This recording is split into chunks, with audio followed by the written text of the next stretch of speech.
नया फिर दिन हुआ,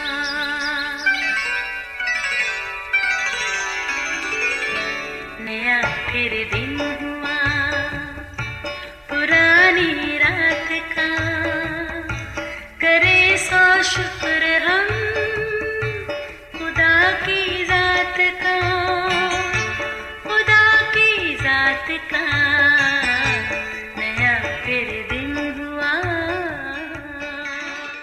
आज की आयत। मेरा दिल खुदावन में मगन है, मेरा सींग खुदावन के तुफैल से ऊंचा हुआ। पहला सैमुएल 2:1 आयत। अजीज़ो औलाद, हर वालिदैन के लिए खुदा की अनमोल नेमत है जो दिल की खुशी और घर की रौनक कहलाते हैं।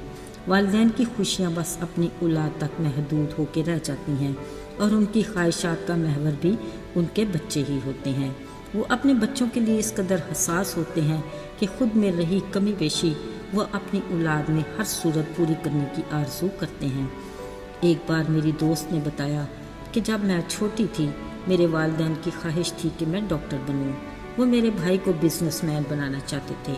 खैर, मैं तो डॉक्टर न बन सकी, शायद वक्त मेरे हक में ना था और ना ही हालात ने मेरा साथ दिया। मगर मेरे भाई ने बहरहाल बिजनेस में अपने कदम जमा लिए, मगर फिर न जाने क्या हुआ। भाई बुरी सोबत में पड़ गया, फिर कुछ ऐसे कदम उखड़े कि दोबारा उठने की हिम्मत न हुई और नौबत नौकरी तक आ गई, जिसका वालिदैन को हमेशा मलाल रहा। अजीज़ों, ऐसी परेशान कुन सूरत हाल एक घर की कहानी नहीं, ये दिल उदास करने वाले किस्से कई घरों के हैं। पर एक सोच दिल और दिमाग में आती है कि अगर हम वालिदैन अपने बच्चों का मुस्तकबिल खुदावंद के हाथ में दें, यकीन कीजिए उसकी रज़ा हो तो कोई मंसूबा नाकाम नहीं होता। अजीज़ों, ये साल के मसरूफ़ तरीन दिन थे, क्योंकि लोग सैला में खुदा के हुजूर कुर्बानियाँ गुजराने आया करते थे। एक दिन एली काहिन खुदा की हैकल की चौखट के पास कुर्सी पर बैठा था। वो बार बार काफ़ी देर से अंदर बैठी एक औरत को देख रहा था जो नहायत दिलगीर लग रही थी। कई बार दुआ में जार जार रोने भी लगती। एली काहिन हैरान था कि उसके होंठ तो हिल रहे हैं मगर आवाज़ सुनाई नहीं देती।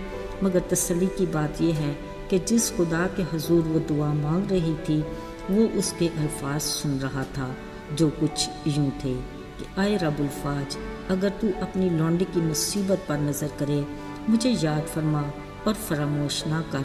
अगर तू अपनी लौंडी को फर्जंद नरीना बख्शे तो मैं उसे ज़िंदगी भर तेरे हुजूर में खिदमत के लिए दे दूँगी और उस तरह उसके सर पर कभी ना फिरेगा।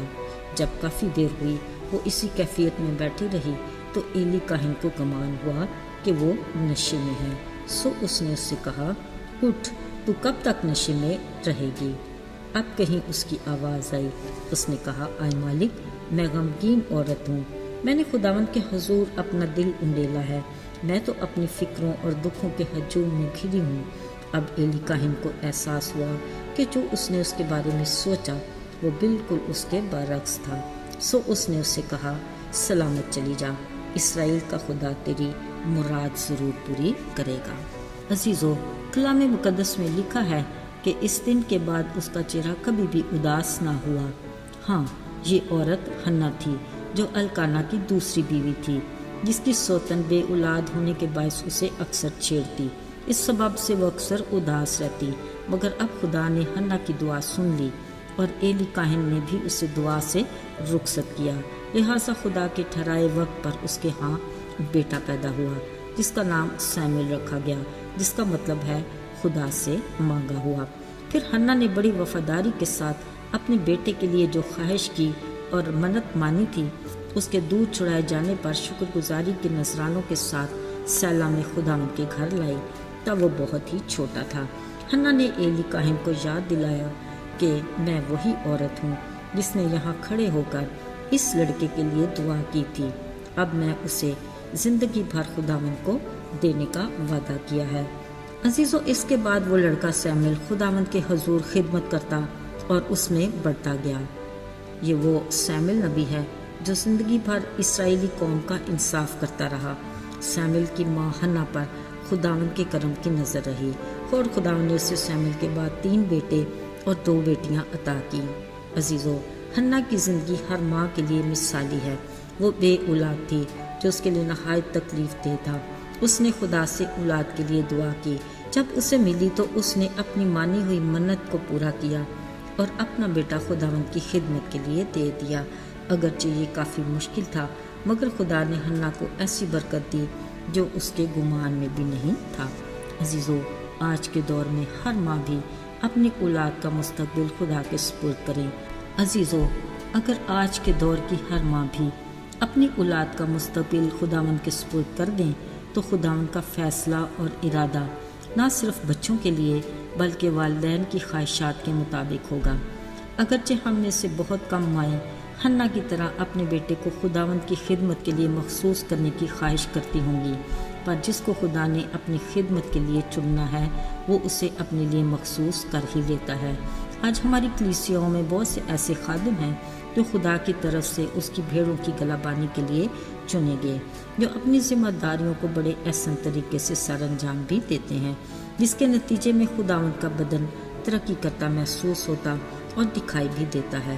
خداوند کا فضل اور اطمینان ہم سب کے ساتھ رہے، آمین۔ آئیے دعا کریں۔ زندہ جلالی آسمانی باپ، لشکروں کے رب، ہم تیرے شکر گزار ہیں تیرے رحم اور تیرے فضل کے لیے جو ہمارے ایمان کو اور بھی مضبوطی عطا کرتا ہے اور ہماری آس اور امید کو کبھی ٹوٹنے نہیں دیتا۔ ہماری خواہشات کو اپنی مرضی کے تابع رکھ تاکہ ہماری زندگی تیرے نام کو عزت اور جلال دینے کا وسیلہ بنے۔ یسوع کے بابرکت پاک اور مبارک نام سے مانگتے ہیں، ہمیں عطا کر، آمین۔